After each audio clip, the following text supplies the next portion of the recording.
Kelly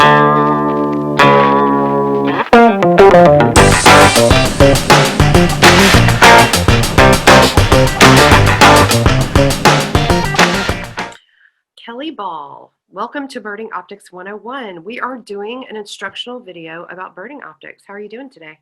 Oh, I'm doing great, Wendy. Thank you very much. How are you doing today? Wendy Clark, director and publisher of Birdwatchers Digest and Redstart Birding and all of the others.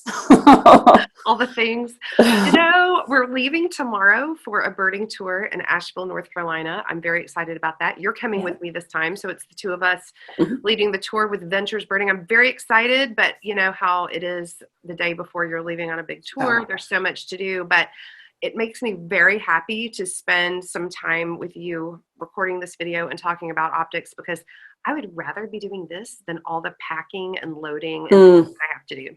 So this is more fun. So we're going to talk about one of our favorite subjects, bird watching optics. And this time of year is when we're really using our optics a lot. Yes. I did want to start off though by talking about the fact that because of COVID-19, the availability of birding optics has been greatly reduced. There's a lot less to choose from right now. Now, the manufacturers are wonderful. All of our manufacturers are fabulous. They're all working really hard to get optics in the US and available to us. But unfortunately, some of the brands are farther behind with that than others.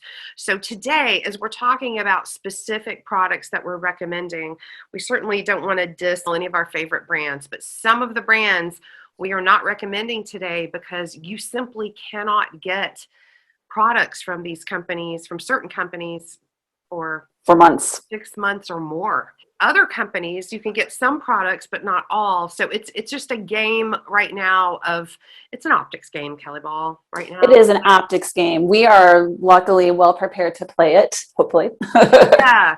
Well, I just don't want to recommend anything to anyone that they can't get within the next 6 months. So anything that we talk about today, we are recommending because you can get it in a reasonable amount of time, less than 3 months or less. All the things we're recommending, which I think is reasonable.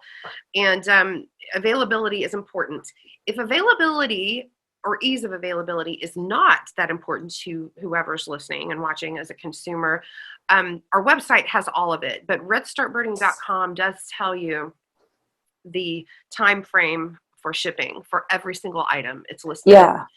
We've been doing a lot of work keeping that, and by we, I don't mean me, but our Redstart management team has been doing a lot of work keeping that updated and making sure that it's accurate. And we really want to just also show our appreciation to our customers who have been patient with us. Yes.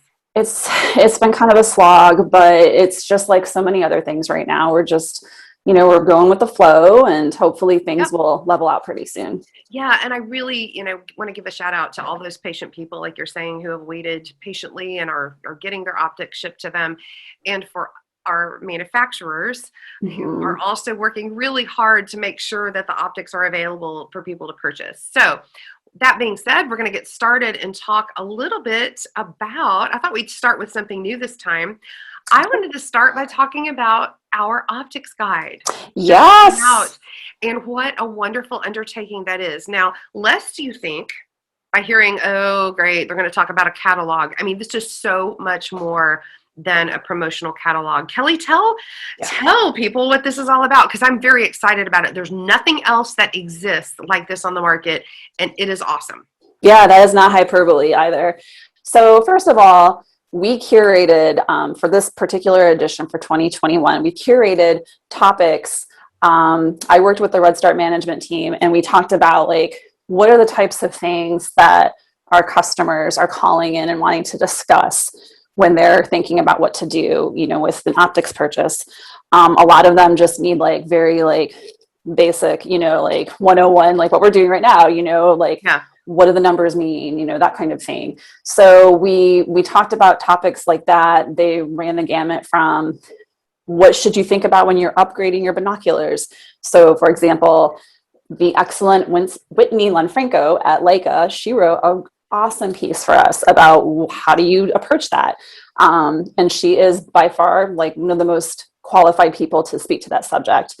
Clay Taylor wrote about how do you choose which Swarovski binocular you actually will most benefit from using, things like that. Adrian Vortex, he wrote a really great piece about how to choose your first spotting scope, which is a really big investment for most birders who want to go there.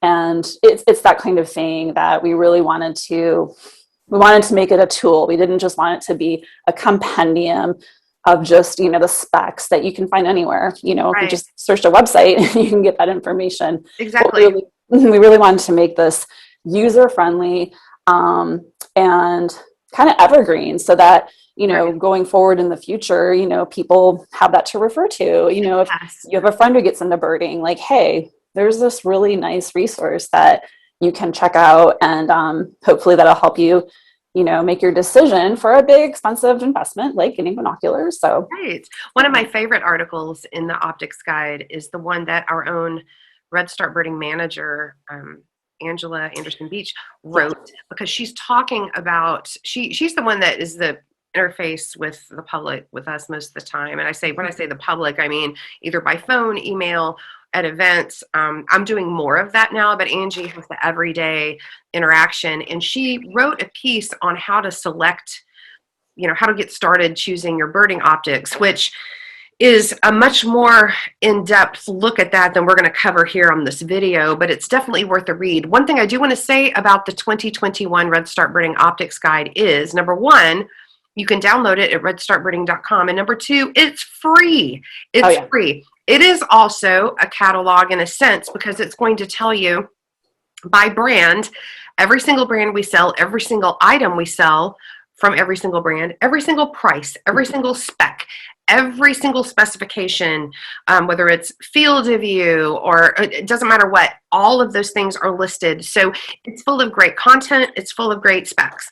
And if I could add to that, another thing that makes it truly awesome and user-friendly is that it's completely clickable. Like, you can be anywhere in that in that particular guide, and it might tell you, like, check out this podcast, or look at this article that we wrote, and all you have to do is just click on that, and it'll kick you out to your web browser, and you'll be right there. So it's awesome. There are videos, like you said, available, and when we say videos available in it, it's a digital guide. It's a PDF. So you can, it's a PDF, so you can click on the icons in the digital guide, and you can watch videos about the product you're interested in. You can listen to podcasts about the product you're interested in. So we really kind of went above and beyond with this. I'm very proud of it. We are going to print some of these for some people, but we're going to mainly be handing those out when we attend events. So we're not mailing those to folks this time, unless you happen to know somebody who is not an internet user, and you call our office and ask us to send you one. We will, because we're nice like that, and we really want to help you out.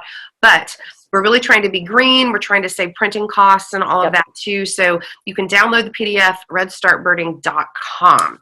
And once you download it, you can share it with people. So you can also think about that. You can email it to a friend, for example. So you can. It's whether or not this is your very first binocular or scope purchase or gear purchase, whether or not it's the first thing you're buying in the birding world, or you're a seasoned veteran, purchaser of birding optics, this guide is for you. So we invite you to go to redstartbirding.com and download that. And anything else you want to say about that before we move on? I don't think so. It's also been redesigned. Again, we put a lot of work into it. We put a lot of work into everything we do and a lot of pride into what we do, but we really just wanted this to be a step beyond what we've done in the past, because we knew we wanted it to be downloadable, and we wanted to be more green and more cost conscious about how we were approaching it. So please check it out. This is not hyperbole.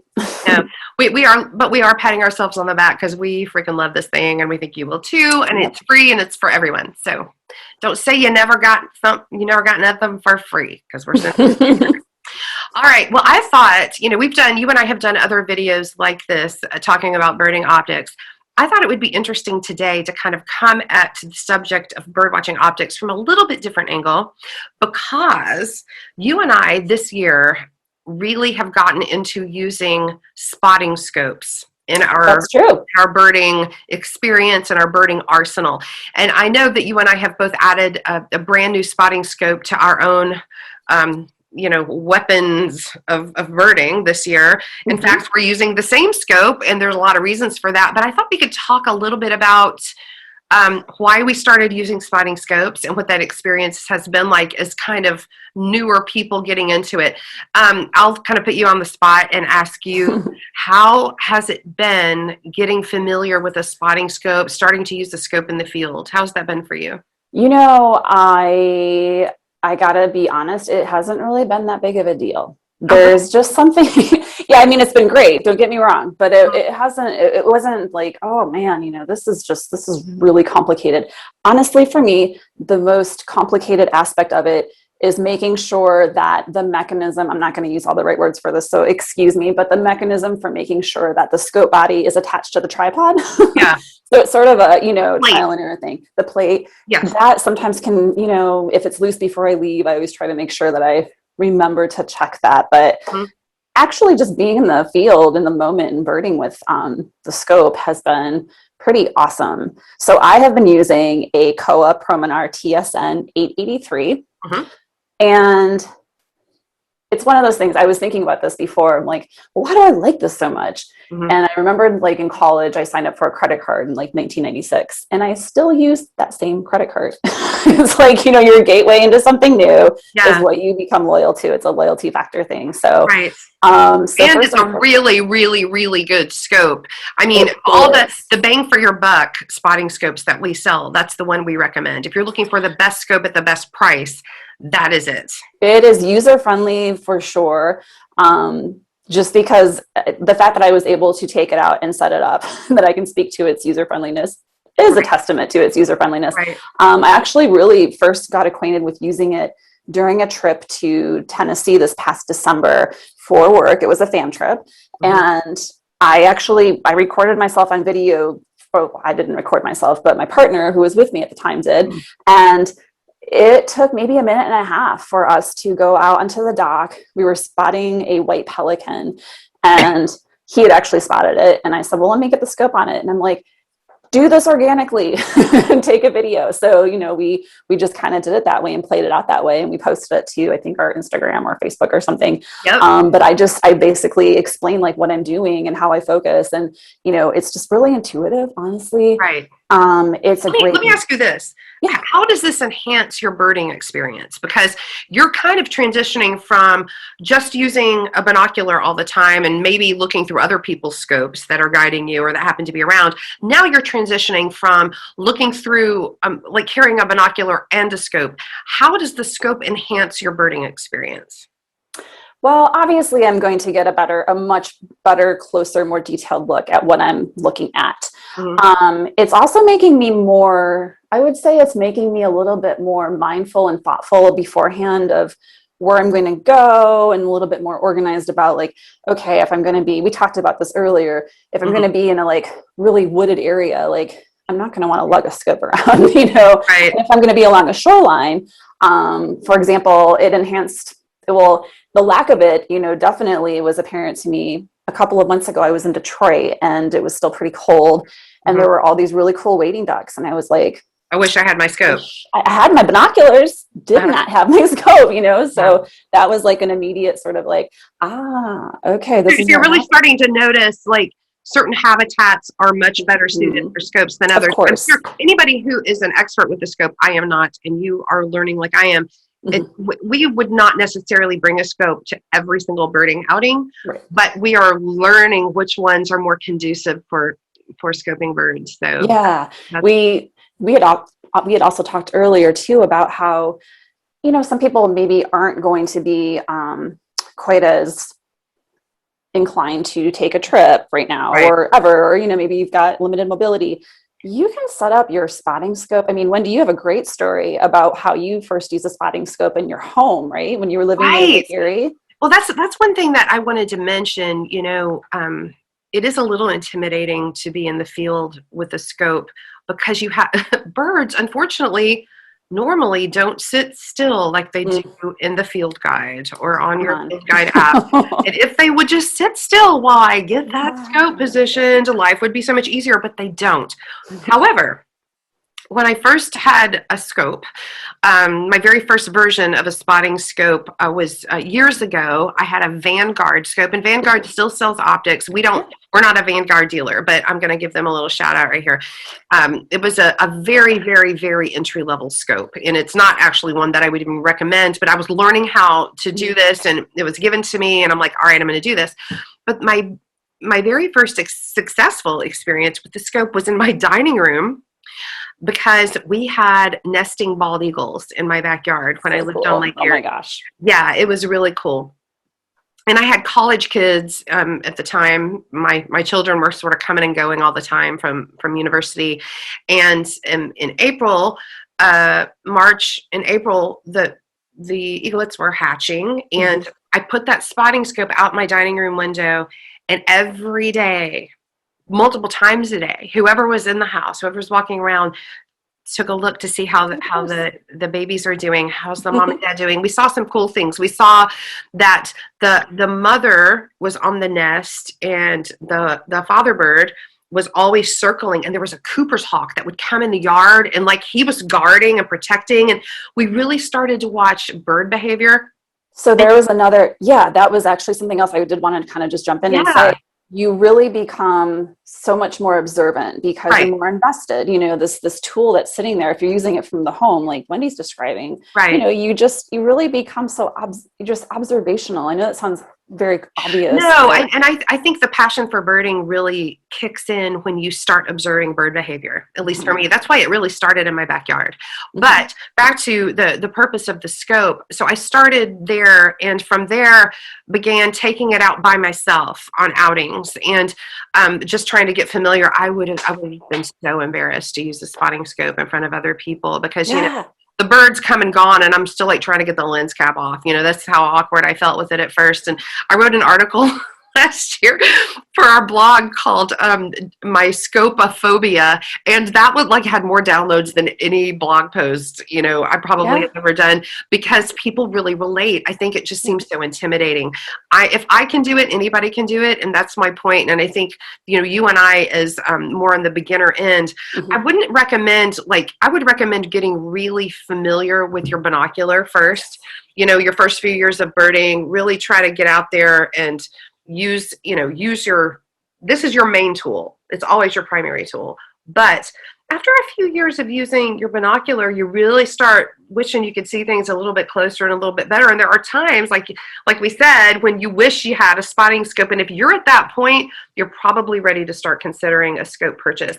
We do have scopes that we offer with Redstart that entry-level scopes, when I say entry-level, I don't mean entry-level skills per se, but entry-level pricing for scopes. You can get a good scope rig for about $600. The Vortex Diamondback rig is particularly good, and it's very affordable depending on what size you get. It runs anywhere from $500 to $800, and that's a very good price. Kelly, the scope that you've been using, the whole rig, not the tripod, but the whole rig runs about $2,700, between $2,700 and $2,800. I think it's a little more over $3,000 with the kit, the entire kit with the IPs and everything. Yeah. Okay. And then my rig that I've been using, I also have the Koa kit, but lately I've been birding with the Swarovski scope, and it's the modular scope, and the whole rig it's not even the biggest one, but the whole rig is just under. It's over $4,000. So as you see, we have price points across the board. If you're just getting started and you want an entry-level price scope just to get the hang of it, you know, there are several on our website to recommend. And you can search on redstartbirding.com by item and price, and so it'll do the search for you. So I recommend that you do that. The one that we recommend is the best mid-price scope, I would say, is the Koa Promenade that you're using. And if I could, it is. If I could add, we always like to start out our conversations when we're talking to customers by explaining, like, whatever your price point is, just buy the best optic you can afford. Yes. So really be, like, honest with yourself. Like, well, what can I do here? Can I put this off another 6 months and maybe save X amount of dollars, and then I can get into this tier? it's totally worth it. And if you're willing to, to make that trade-off, I just wanted to be sure that we talk No, about that's a great point. Buy the best optics you can afford, whether it's a binocular, whether it's a spotting scope, and regardless of what you're looking for. That's a really good point. On the subject of scopes, one thing that we learned very early on, and really, I hate to say it, but one of the main reasons I wanted to start using a spotting scope is because I wanted to learn how to begin digiscoping. And I know a lot of people have heard this word, a lot of people have seen it done, but Kelly, can you explain what digiscoping is? I sure can, Wendy. First of all, you hear that and you think, oh, equipment, more equipment. Well, okay, literally, this is what Phone Scope will send you when you need to get an adapter, when you decide to order an adapter. And of course, in this case, I'm talking about Phone Scope. You can get them from other brands, but we carry Phone Scope at our shop, and they're great. You open this little satchel, and you have these two pieces right here. And then you have this little instruction manual, and I just wanted to show real quickly how straightforward it is. I mean, awesome. Nothing, right? Basically, you're taking this piece, which will fit onto the lens of your scope, and you're just affixing it to the back of this little phone case, which, oh man, when I'm doing it on the spot, it's so much more stressful. Here we go. Can I do this? Can I do this? Yes, I can. I'm so proud of myself right now. While you're doing that, oh, you did it. And I'm going to show mine because, wait, I have to back up. It's always fun.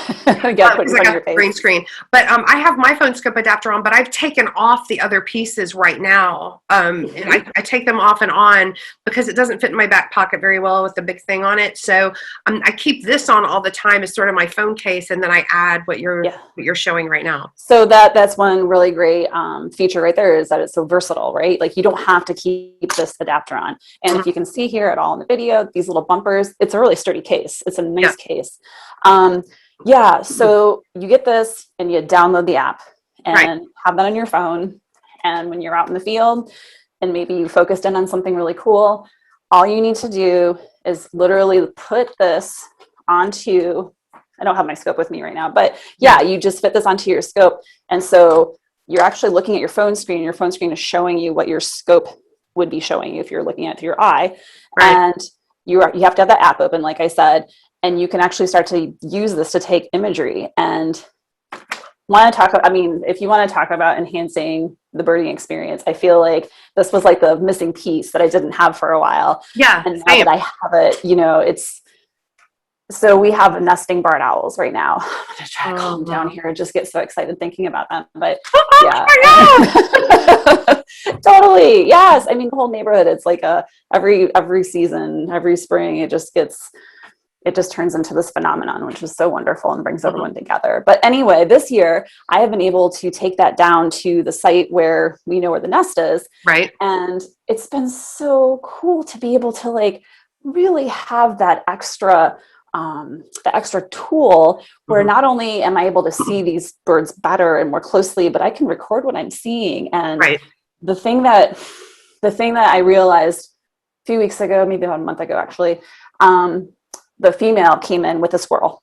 Not everybody, wants to see this, but I personally find this to be like amazingly interesting. So she brings in the squirrel to two of the owlets. And I'm like, I've got the scope right here because I have my binoculars. And I'm like, wait a minute, my scope's here. And then I'm like, wait a minute, I've got my phone scope. So it was just sort of like, I can actually record this happening. And I didn't have the best angle, but it's just so cool to be able to like capture that moment. And I was just going to say, whether you're doing it for your own, it's not like, you and I work for publications and, a media company that uses professional photos all the time. They don't use my professional photos. I'm not a photographer, but we do capture these things on our own amateur, quests that we're on. And it's such a learning tool for me. I love taking videos in the field through digiscoping, through my phone scope adapter. Like that, a couple weekends ago, I got a tree sparrow just sitting and singing, and it was so awesome. So zen. It's so zen. You bliss out. You do. You completely do. And then another good thing too, I remember when I was learning, I could get on a bird, take a picture, and then go home and learn what it was that I saw, because I couldn't identify all the birds. Well, I still can't all of the birds, but most of them I can now, at least in my area. And but it's a really good learning tool, and it's just cool when you're not a photographer. And let's face it, I'm never going to be. I actually don't want to carry a camera around, not a camera person, not even a gadget person, but I feel like I can be a photographer too with a phone scope adapter. And we live in this age where people are sharing all the time, you know, in social media, photos and pictures of their life. And this is a way to share birding. And, you know, this is just like a really, really cool and straightforward way to say, this is what I was doing in the field today. And this was like this amazing moment I captured. And so able to share that with people who might be interested, and it might spark people's interest who otherwise would be like, you know, whatever, birding. Yeah, there's so many good things that come from getting out there. Well, to wrap up the scope and the digiscoping talk, we are learning, we're new. It's not for everyone, but I do feel like you do reach a point in your kind of birding journey and experience where you're like, I want to take it to the next level. And if you are at that point, if you are in the market for a scope, I would suggest start learning to use your scope and digiscoping simultaneously. It's not like you have to learn your scope first and then just jump on it and do it. And I think it's a total blast. And, you know, it takes a while to get the hang of it. And, you know, you take some bad pictures, some good pictures, but it's a lot of fun. One thing we had talked about before when we were sort of outlining what we might want to touch on, we talked about the importance of patience. And I mean, anybody who bird watches, knows that that's always, you know, one key component of being a bird watcher is having a patient approach. Well, it's especially, you know, important to be patient when you're trying to focus your scope, and then you've got to like get your adapter, you know, from your for your digiscoping, you know, onto your scope and mount it properly and all that good stuff. For me, that's really important. I tend to be a perfectionist. I tend to take it all on and think I can do it myself. And, you know, for me, just to be out in the field and be like, okay, I gotta find that, you know, image again. And it might take me 15 minutes, but it's like, you just, you know, you just sort of learn this like ability to just be patient with yourself and just be in the moment and accept the fact that, you know, it's going to be messy and it's okay. And you're going to have like 50 pictures that you would never want to show anyone, but that's fine. Who cares? Right. A few other tips along with what you're saying, which is fantastic. A few other tips I'm learning are start with big birds first. Yeah. Trying to digiscope, and at least even with your scope, or whether you're digiscoping or just using your spotting scope, trying to get on birds like great blue herons and egrets and even waterfowl that at least you can follow along water rather than it's flying every other minute. Don't start with wood warblers. No. Don't start using your scope with that. That is not going to be fun. I mean, if you're that good, rock on, but it's very hard to do that. Start with larger birds that don't move a lot, and you'll get some confidence. You'll gain some confidence. Start with that with digiscoping too, and I think you'll quickly graduate to the higher levels of using a spotting scope and digiscoping. And also real quickly, as far as when you order a phone scope, for example, and I'm sure this is true for other brands, you will need to know the exact model of the phone that you use, the smartphone that you use. So make sure you have that information, and you have to know what type of scope you have and what the diameter is of the lens that you use. So those are the two things that you need to know. But I mean, it is just, there's nothing mystifying about it. Right. It sounds big because digiscoping is kind of a weird word, but honestly, it's an easy thing to do. I agree. For the not techie me, if I can do it, you can do it. That's right. All right. Now, something else that I wanted to talk about today is something that is a little confusing for people. In fact, you and I were getting confused today earlier when we were talking about it, because it's tomato. It's the use of language and optics. And what I'm talking about are the words compact versus pocket binoculars. So defining what is a compact binocular versus what is a pocket binocular. In the birding world, these words have unfortunately been kind of interchangeable, and that's confusing for people. So I'm going to tell you what Redstart calls compact and pocket. And then, you know, you may call it something else, but I want to just communicate the difference, and there are differences. I'm going to start out by talking about the fact that a pocket binocular, like the name would suggest, fits in your pocket. it's usually a 25. The objective lens is always 25. So it's small. It can, the power magnification can be 8 by 25 or 10 by 25 normally. We do carry, a few brands have some odd sizes here and there, but mainly they're 8 by 25 or 10 by 25, and they literally fit in your pocket. They're perfect for taking to sporting events, or something that literally fits in your purse or in your pocket, in your jacket pocket. They're great. They always have, I don't have one right here to show you, but we'll show you when we do the video. They have like a hinge kind of system, and it looks and feels very different. And for people that are used to using a more standard binocular, they're kind of awkward at first, because the way that they move on that hinge is just a little bit awkward. But once you get used to it, oh my goodness, it's fantastic. So that is what we call a pocket binocular. It's the binocular with the hinge, and it's a 25 objective lens, and normally either an 8 or 10 magnification. When we say compact binocular, pocket binoculars fall into that category, but that's not all that is considered a compact. Compact just means for us, it's small, and it's not big, and it's not heavy. And normally a compact binocular would be pocket binoculars and probably 8 by 32 or smaller. I know Kowa makes one that's 6.5 by 32. A couple of different manufacturers make different sizes, but it's a 32 objective lens and 8 or smaller magnification. So all of those are considered compact in our arsenal. Now, each brand of binocular, all of the manufacturers make pocket binoculars and compact binoculars, but they don't always call it the same thing consistently across the board. So it's confusing. So all I'm saying is, it doesn't really matter what you call it or what we call it. Just make sure that when you're looking for something, the hinge one, the very smallest one, that you need to know, you need to look for pocket and compact, not just one of those. When you're looking for a compact binocular, you may not be getting a pocket. So make sure that you know that both of those terms exist, and make sure you know what you're looking for.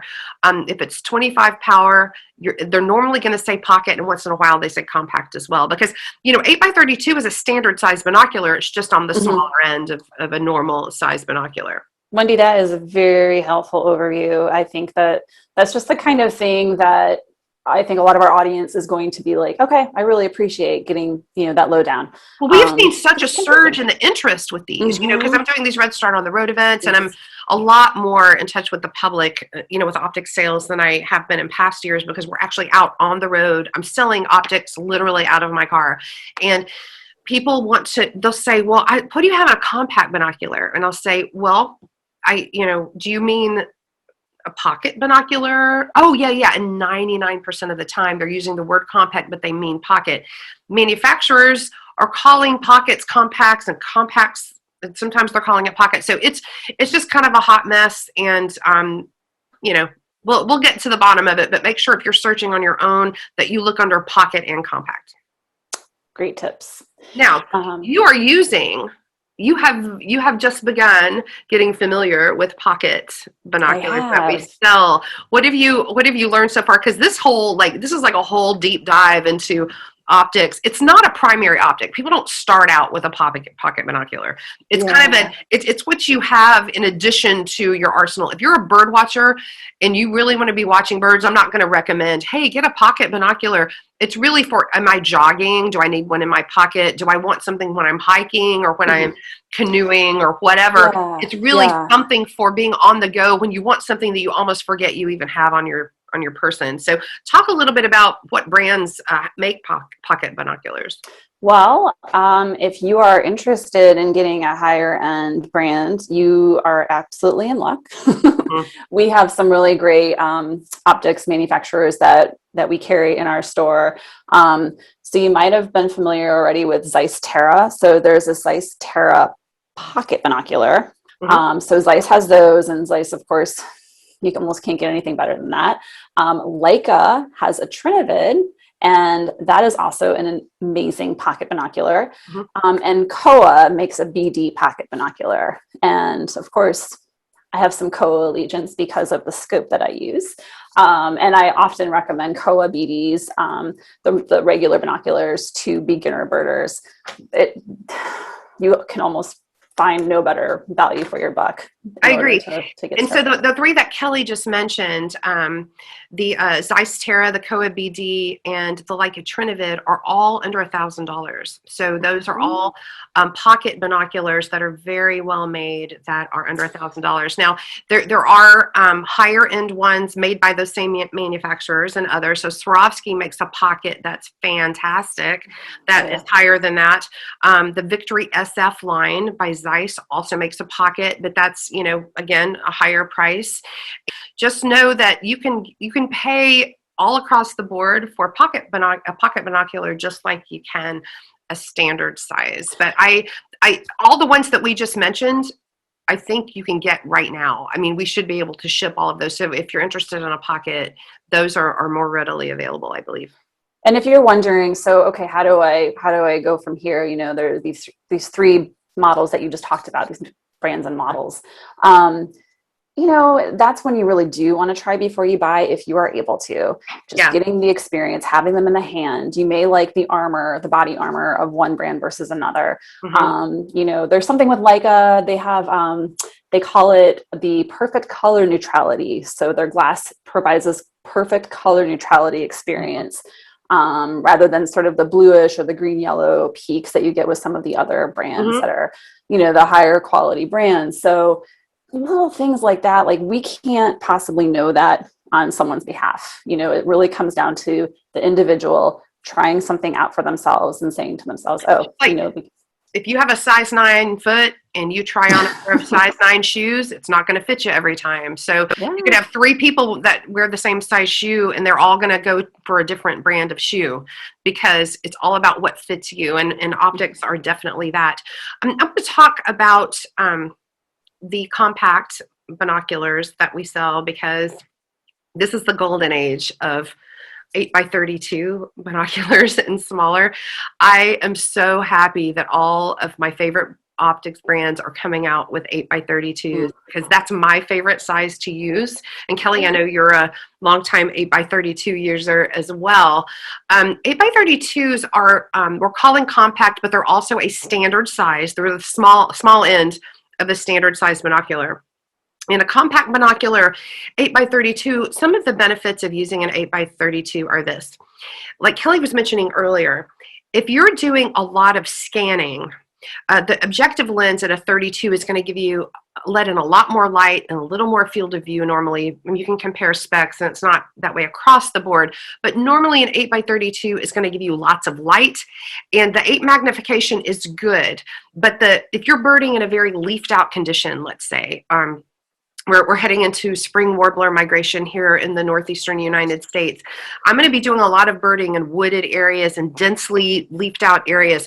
An 8x32 is my favorite size binocular to use in that particular environment because I can get a really wide field of view and it's not hard to get on the bird. When you get into 42s and 10 powers, you're kind of, with the 10 power, you're kind of narrowing that view. And we're going to talk a little bit about that at the end of our talk today, but I recommend 8x32s it's good for every day. It's not the most standard. We recommend 8x42 if you just have one pair, get an 8x42. But if you are upgrading or adding to your binocular arsenal, I would recommend 8x32 be your next purchase because especially if you live, like I do, where I'm looking at lots of birds in leaves and trees. I love an 8x32. Some of my favorites that we sell are 8x32s on the more entry-level price range are the Kowa BD2 6.5x32. So it's a little bit smaller than 8.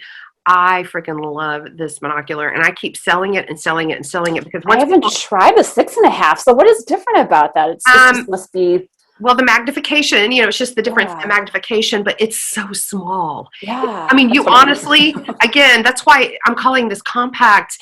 but it feels like a pocket. I mean, it's Mhm. that small, and it packs a punch, man. I love that. And it's very affordable. The Zeiss Terra 8x32 is fantastic. I love that one as well. The Leica Trinivid makes a great one. Ultravid, and then the Swarovski CL companion 8x32. We're going to talk a little bit more about the new NL Pure 8x32 that just came out. And then the Zeiss Victory Sf has an 8x32 that I have to say, I ordered one and it just arrived. Congratulations! Well, we're going to get to bird with it in Asheville because I ordered it for our company so we can test it in the field. So I ordered it. It's not mine, but I ordered it to share. So we're going to get to bird with that this weekend and kind of see what that's like. But the Victory SF, there's an article by Luke Tiller in our latest optics guide about birding with the 8x32 Victory SF. It's a fantastic product. Also, the Swarovski new NL Pure is, I think it's coming out in May. Isn't that right? Yeah. 8x32. So guys, 8x32, I know this is kind of a weird way to approach optics, but standard size 8x42, we're going to talk about that next, but we wanted to start with scopes, compact versus pocket, because these are things that if you've been birding a while, you may not have experienced yet, and we wanted to just kind of whet your appetite for time to branch out to a scope, time to branch out to a compact binocular or a pocket binocular. Kelly, did you have any other feedback on compact versus pocket, or anything you've used in particular in those sizes that was particularly wonderful for you? I just wanted to say, just in terms of, you know, the convenience of having a pair of binoculars that could fit into your pocket. For example, I like to climb outdoors. I like to go canoeing. Why does this not surprise me that you're a climber? I don't know. Well, what else do I do? Yeah, no, but so because I like to bring a lot of snacks with me, I don't want to weigh myself down with my optics. I got to have some space. So. Snackage. You need the snackage. And with the pocket or compact, you got room for the snacks. So, you don't have to hang it over. Yeah, no, we're really practical humans. We're practical humans. No, that's a very, very good point. And I think the more outdoors, the more, yes, there's strict bird watching, and sometimes I'm just birding. But like my boyfriend, you know, like we were out hiking last weekend, and I didn't want to carry an 8 or 10 power around. I carried an 8x32, and I was much more comfortable because we were really on the move and we were trying to get our steps in. You know, we were out, and it's like, sometimes I'm a birder that happens to be getting exercise, and sometimes I'm an exercise person that happens to be birding, if you follow me. So last Sunday, I was an exercise person that happened to be birding, but I always can have something lightweight on my person. I love it. Well, and another thing to keep in mind as well is that if you have something like that, I don't know, like maybe you have kids or grandkids or your friends' kids. I mean, one of my friends has a lot of kids and they do a lot of sports. You can take that with you to a sporting event if you want to go to like a professional sporting event. Yes. Even if you're, for example, like I've never been to the Dakotas and seen Mount Rushmore, but you know, like if you have something like that on you and you're walking around a lot, but you might want to have like a better view of something. It's more of a lifestyle. It's a lifestyle binocular, I would say, and 8x32 are smaller. So y'all look in, don't be afraid to make that smaller binocular purchase. You're not going to be disappointed because it's there. We have a binocular for every lifestyle. So that's good. I want to move on and talk about the meat and potatoes of birding, which is your 8x42 standard size optic. But I'm a vegetarian. Oh, okay. I guess I can talk. Your hummus and portobello mushroom binocular. I'm not a vegetarian, but I try to eat like you sometimes. Anyway, your standard size bino is an 8x42, and another thing I want to say about 8x42, well, about all optics, is we do live in the golden age of optics right now. There has never been a better time to buy a good binocular, whether you're using it for bird watching or for other things. But if you're a birder, you've never been able to buy more affordable, beautiful, just high quality, quality glass optics. So I'm going to talk about first under $500, because let's face it, I'm a girl on a budget. I've been on a budget. I'm a single mom, 3 grown kids, 2 grandkids. They're all birding now. Everybody wants binoculars. And I wish that I could afford to buy everyone a $3,000+ binocular, but I really can't. There are times when we need an entry-level price binocular. Maybe you're just getting started in birding. Maybe this is something, the hobby that you're trying, and you're like, well, I don't know if I really want to just go, full Monty with the thing. Maybe I want to kind of dip my toe in the water. And under $500, that's not a huge commitment. I mean, think about other hobbies. Think about hobbies like even yoga or fishing, or we invest hundreds of dollars in things that are important to us and in hobbies. So, spending $400 or $500 on a binocular really isn't that outrageous when you consider, if you bought a pair of running shoes and running clothes and your Fabletics, awesome yoga wear, whatever you have, you're investing in your hobby. So this is a good thing to invest in. I'm just going to quickly review my 3 favorite personal binoculars that we sell that are under $500.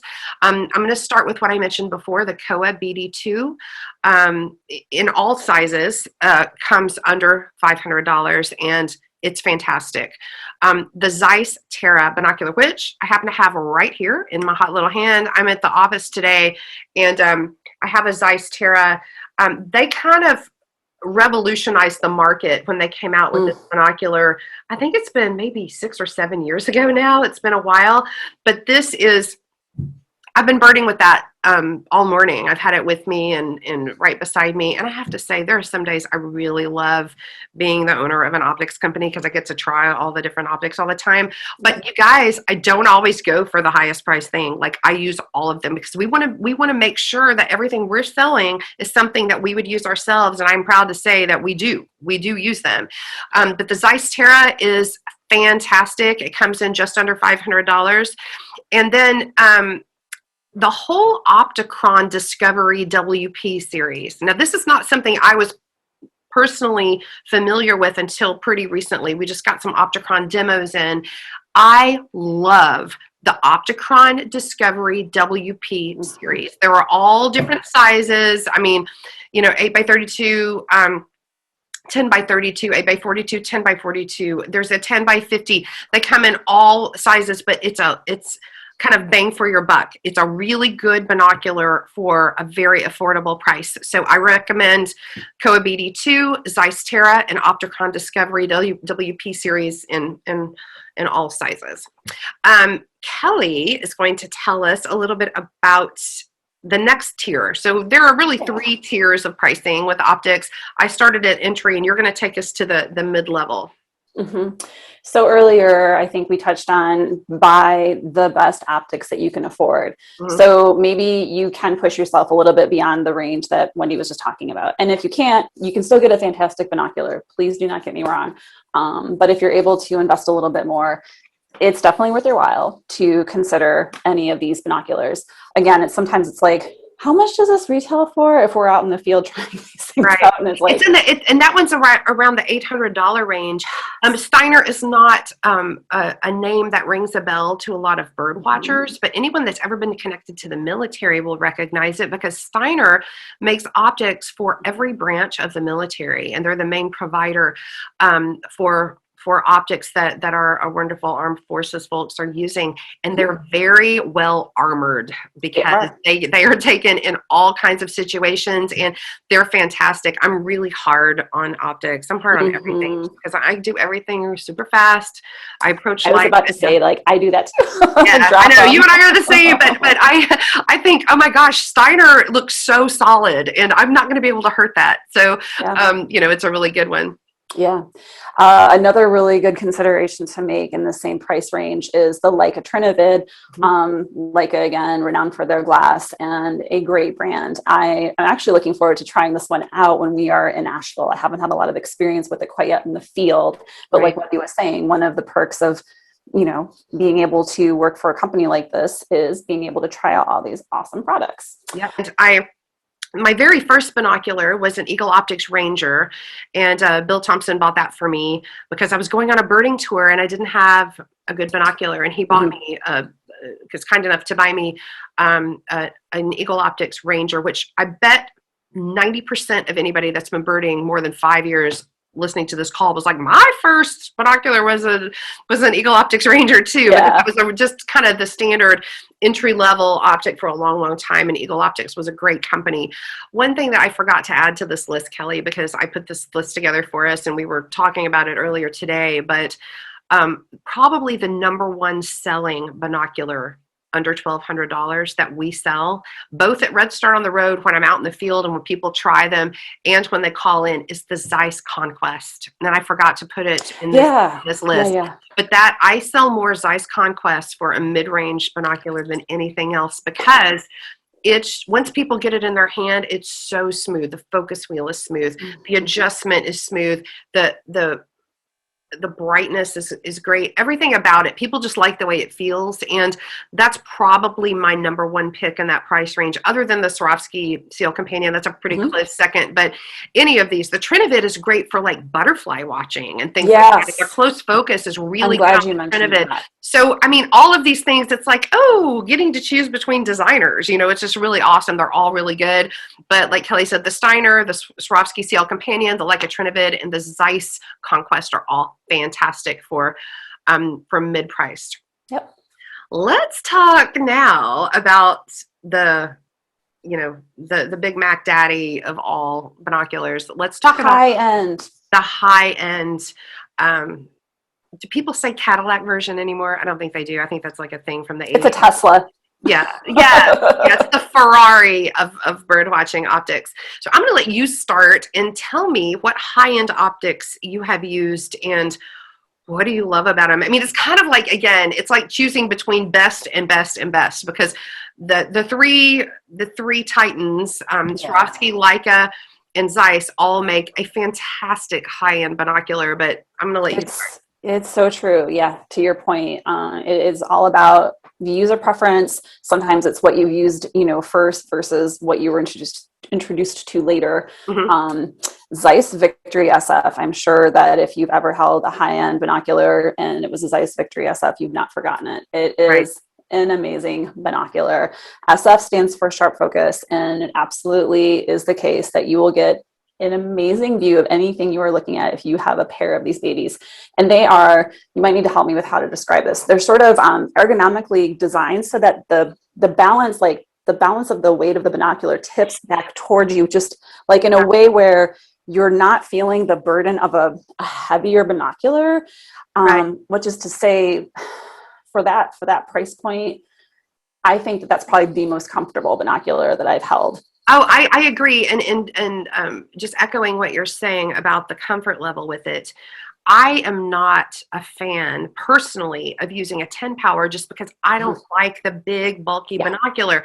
Now, almost everybody I know who's an experienced birder uses 10 power all the time. It's just my personal preference. However, in the SF, I have a 10. I have a 10x42. That's true, you do. It's so comfortable, and it sits back on my face, and I love my SF 10x42 when I'm birding at a distance, especially when I'm doing raptor birding or I'm doing pelagic birding or I'm looking at a shoreline, shorebirds and all of that. The SF is just, it's like putting on that favorite comfortable pair of jeans. And, oh, by the way, you look like a supermodel in them too. That's right. That's how people will be like, who is that bird watching with who's binoculars? I know. I know. What else do you like in the high end range? I'm also a big believer in Swarovski ELs. Now, there is a even higher tier that Swarovski's come out with since I've gotten these in 2017, but that's no small shakes. I still love these binoculars. They are amazing. I have a pair of 8x32 and Swarovision glass, Swarovision glass. Like, give me Swarovision or give me death. I will always choose a Swarovision. I love the clarity that you get with the ELs. There's no image distortion. Right. Those field flattening lenses are just amazing. Yes, absolutely. I have no complaints about these binoculars. The only complaint I have is that they're going to discontinue them because the NL32s are about to debut. But, That's Well, okay. That's the evolution. EL, just to clarify, that the Swarovski EL line is still available. That's not being discontinued, Yes. but the 32 size is going to be, I think, phased out over time. But the Swarovski EL, I just sold one last weekend, and it's someone that could have had the NL Pure or the EL, but they had their heart set on the EL, so they chose that. So they didn't choose the newest, but they chose, you know, the one that their heart was after. The Swarovski EL, honestly, if you buy one, it's the last binocular you'll ever need. Will you want more? Oh, yes, you will. But another thing to keep in mind, and just kind of have this moment of clarity about this. If you do invest in a higher end binocular, they retain their value. So if you ever needed to sell your binocular, or maybe you wanted to upgrade, that is something else to keep in mind too. It is definitely an investment that holds its value. I mean, especially now, I have no idea exactly what the used market is like, but I bet you could probably, get a pretty good price for your used binoculars right now, because new binoculars are so hard to come by. Right, absolutely. That's true. And so the Zeiss Victory Sf that Kelly was talking about, which has been my go-to for a very long time. That's been my everyday binocular for a long time. The Zeiss Victory Sf is in the $2,500 to $2,800 range, depending on the size you get. It has the whole line of binoculars. It comes in every popular size, but you're looking at a higher end price for these. And folks, you get what you pay for, just like with automobiles or clothes or handbags or whatever, boats, cars, all of it. Optics, high-end optics really yield great results. The Swarovski EL, also the same. It's going to be between $2,500 and $3,000. It's going to run right in that price range. Some a little less, but it all depends on the size. So yes, I was about to say that. If you get a smaller magnification, smaller objective lens, you're going to pay a little less, but you can look at all of that in our optics guide or at redstartbirding.com to see the details. I'm going to finish today with our talk on standard size binoculars with the two high-end optics that I've really tried to use a lot lately. First of all, I'm going to talk about the Leica Noctivid, because when I started working with Redstart back into 2019, I came back to BWD and came on board with Redstart Birding, and I had not been a Leica user just because I'd never had the opportunity. I really like Leica. I'd used their scopes, but I had not had the opportunity to spend a lot of time using a Leica binocular. And the Noctivid came out, and I thought, this year we have a demo. I'm really just going to start taking it birding all the time. And oh my gosh, I know you are the Leica Noctivid. I'm a huge fan. The only thing, when people compare them side by side at a table when we do events, it is a little heavier than some of the other high-end optics. When I get that Bino harness on though, and I wear a Bino harness all the time, I honestly don't think about it. And it's not enough of a weight difference that it makes a big difference.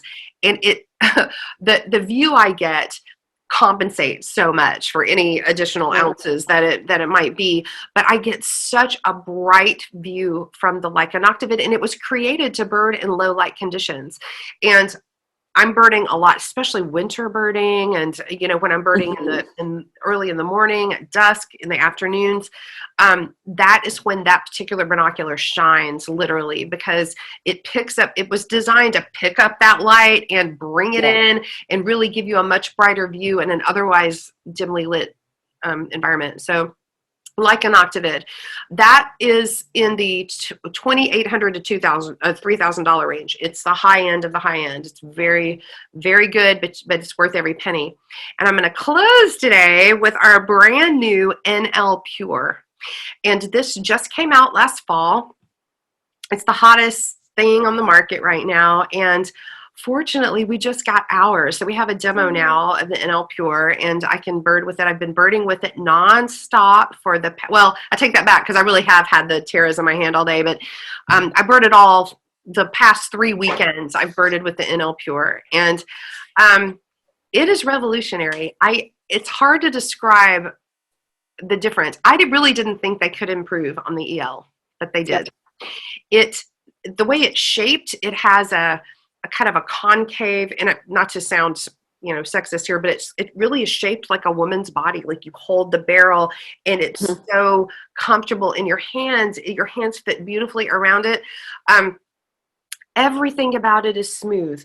The way it adjusts, the focus wheel, everything, and they actually made it even better to look through. I don't know. It's just phenomenal, and it is $3,000 and a little more and change depending on the size you get. But guys, if you're looking for the absolute best binocular ever made, it's the Swarovski NL Pure. It's absolutely phenomenal. Yeah, and the 12 power for birding is something that most birders really probably don't want to haul around with them because it's such a heavy binocular. The 12 by 42 with the NL Pure, you just need to try it sometime. Like if we are at an event. It doesn't weigh a lot. It's not the same. And it has the headrest so that it helps to distribute the weight evenly. And every time I have seen someone like put those up to their eyes and look through them with a headrest, they're like, whoa. It is amazing. I gotta say, I know when I first heard about the headrest, I thought, is this going to be like a guard for your braces? I mean, is it going to be like night gear, super awkward, geeky, like I'm going to have to wear, like a Hannibal Lecter mask on my face to make this thing work? But it actually is completely, I mean, think about it. It's like a tripod on your face. You've got both your eyes, then you have something resting here, and it really holds it still. And guys, the older I get, the harder it is for me to hold things steady. And I think with a 12 or 10 power with the NL Pure, I highly recommend getting the headrest. It's great with the 8 power too, but you really see the difference that it makes in a positive way when you use a 10 or 12 power NL Pure.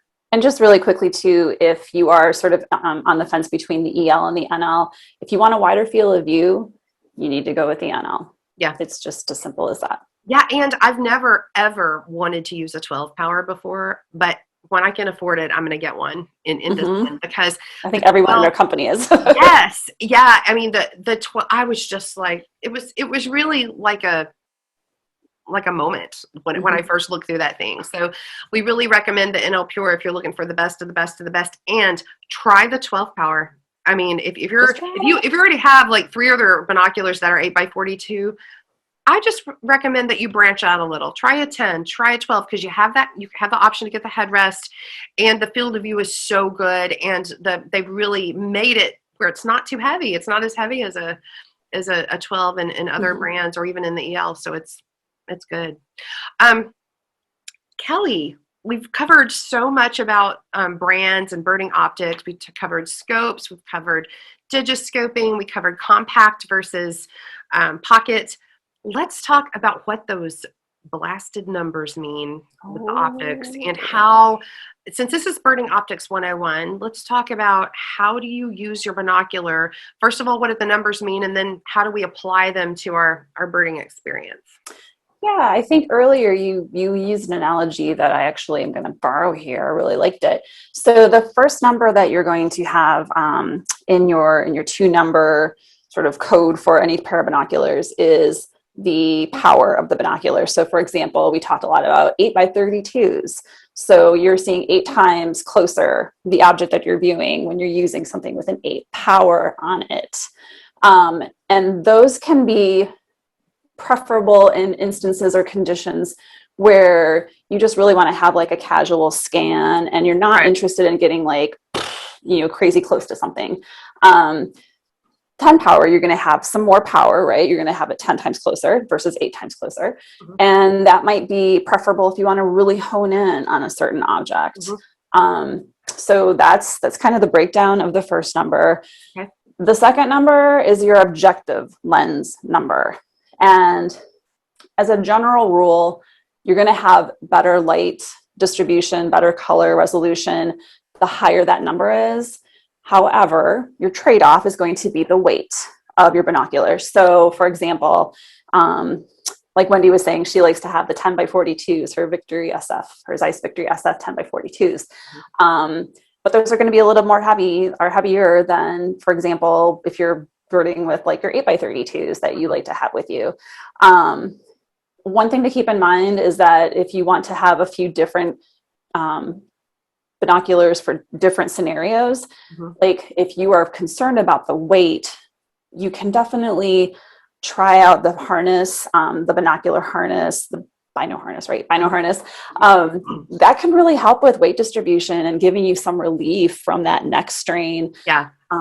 There are a lot of different really cool, and it's like they're always coming out with something new, I feel like, to make this a little bit less burdensome to the end user. Right. So yeah, so that's a little bit of a breakdown. Do you have anything to add to? Well, I was just going to say, I recommend, I use a harness regardless of how heavy the binocular is that I'm using, just because I'm so used to it now and it's very hands-free. I also tend to carry, for me particularly, I carry tension in my neck and shoulders. Some people have back problems. I don't have that, but I have all this stiffness here in my neck, and always have, probably always will. And the last thing I need is, you know, anything of any weight hanging there at all. I mean, I don't even wear heavy jewelry. You know what I'm saying? It's like, I can't stand having anything heavy hanging on my neck. This is an 8x42 binocular. This is the Zeiss Terra, like I was mentioning before. One thing I did want to explain is that just because a binocular is a certain magnification and the objective lens is a certain size, doesn't necessarily mean its physical size is bigger or smaller. You really have to check the weight. Just because it's an 8x32, there are 8x42 binoculars that are the same size as some 8x32s, and there are 10 powers that are the size of 8 powers. And so I really noticed this when I lined them all up on the table when we're doing an event, because you can't look at them and tell what the sizes are. You have to actually go look at the sizes on the optics and be like, wow, you know, that's pretty small for a, you know, 10 power or for an 8 power or whatever. So that's one thing I would say. But what I was going to say about the Bino harnesses, we sell 2 different kinds with Redstart, and these are the ones that we most recommend. We sell 2 traditional straps. One is like the best that you can get. It's thicker, it's sturdier, it sells for $35.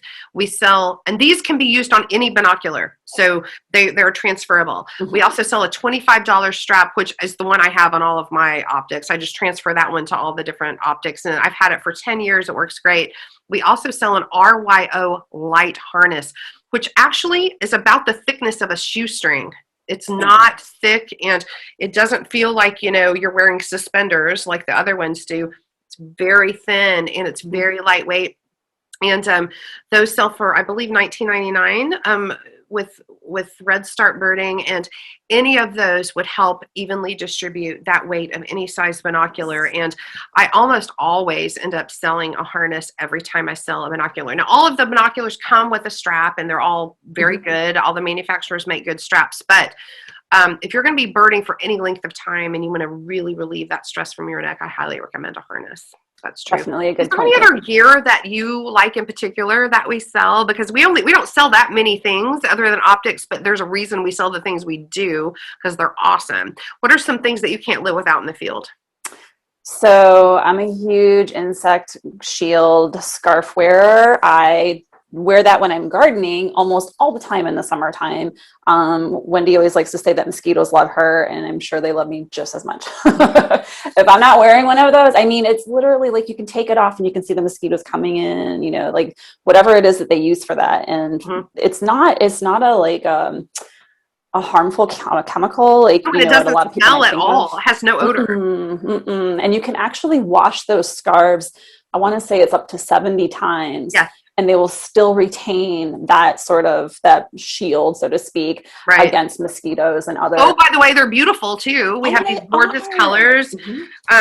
Every time that you and I are out birding and we're wearing them, we sell them, because people are like, where did you get that scarf? And then we explain, oh, it's not just a scarf. It's a superpower scarf, because it keeps all the mosquitoes away. You literally create a bubble around yourself, and mosquitoes go, oh, we can't get in. We can't get in. And I'm like, no. And I look good wearing the scarf too. So you're not getting. Well, we also saw a lot of really cool birding guides. There is Bill Thompson wrote a Young Birders Guide. I'm not sure if I'm getting the actual title of that right. Is it the Young Birders Guide to Bird? There's a Young Birders Guide, and there's a New Birders Guide.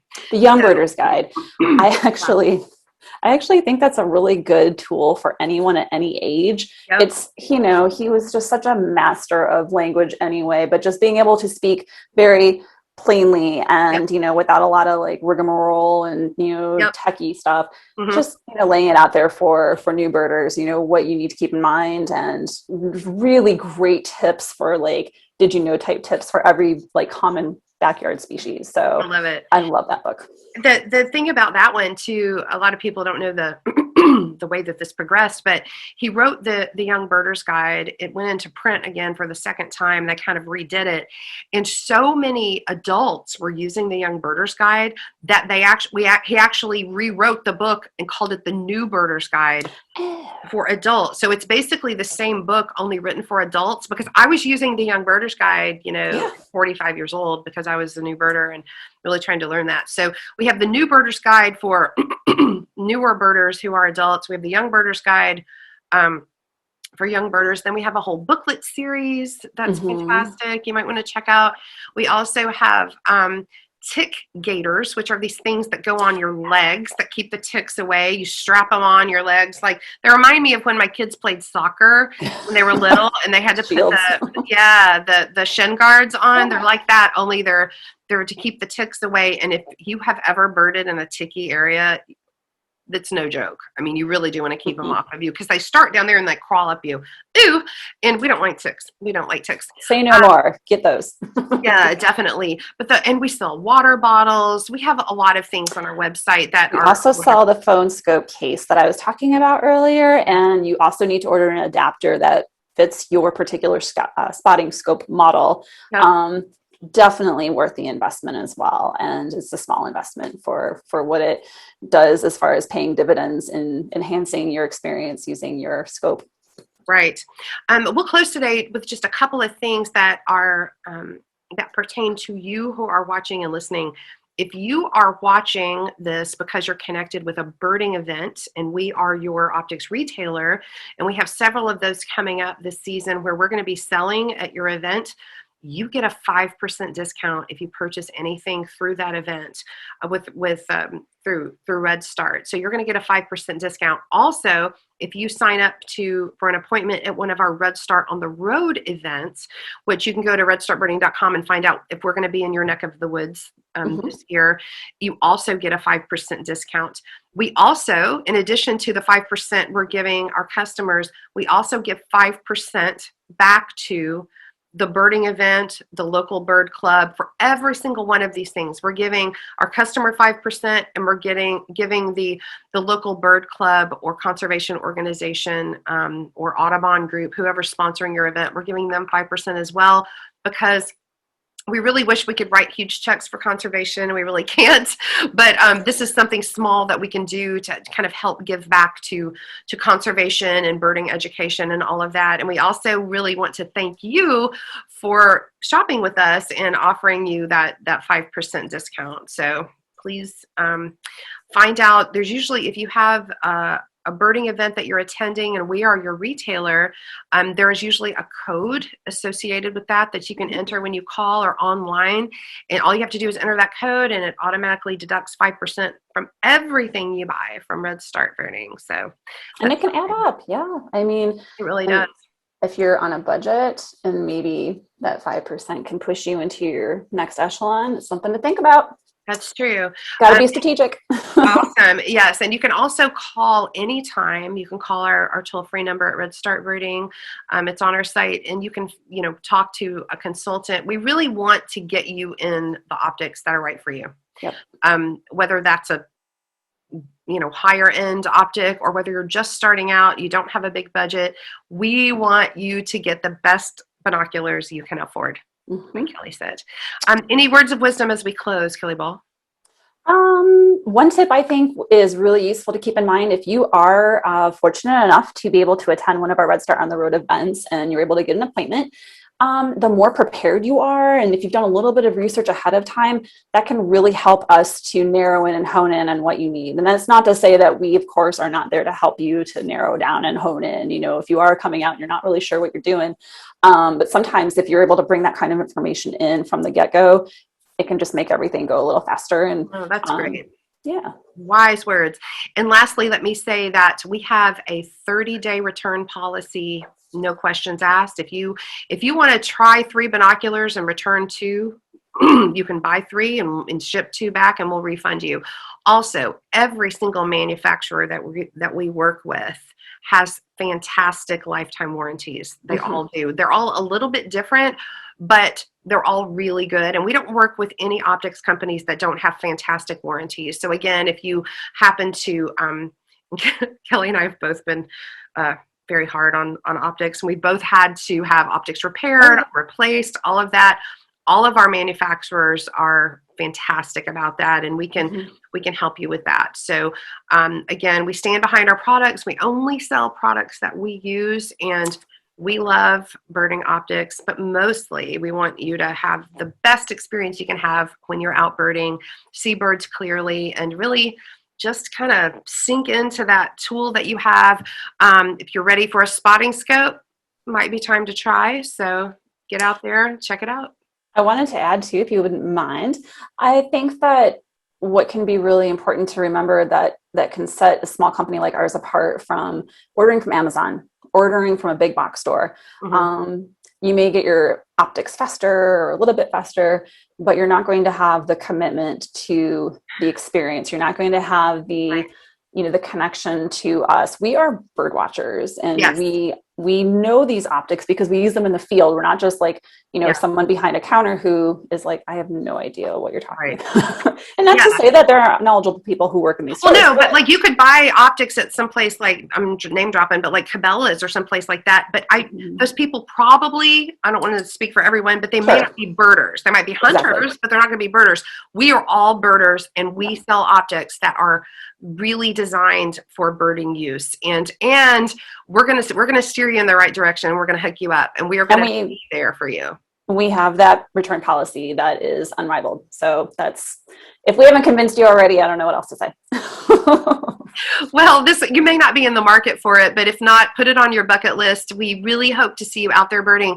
If you come to one of our Redstart on the Road events as well, you can try optics. We also lead bird walks for free, and you can sample optics. Our Reader Rendezvous birding tours, we're going this weekend. I have a van full of optics that I'm going to let people try in the field. So if you hang out with us, you're going to get to try some really cool optics. So we hope you'll check us out, birdwatchersdigest.com, redstartbirding.com. We hope to see you out there with the birds, and we wish everybody a happy and healthy and birdie spring season in North America. Yes, indeed. Thank you.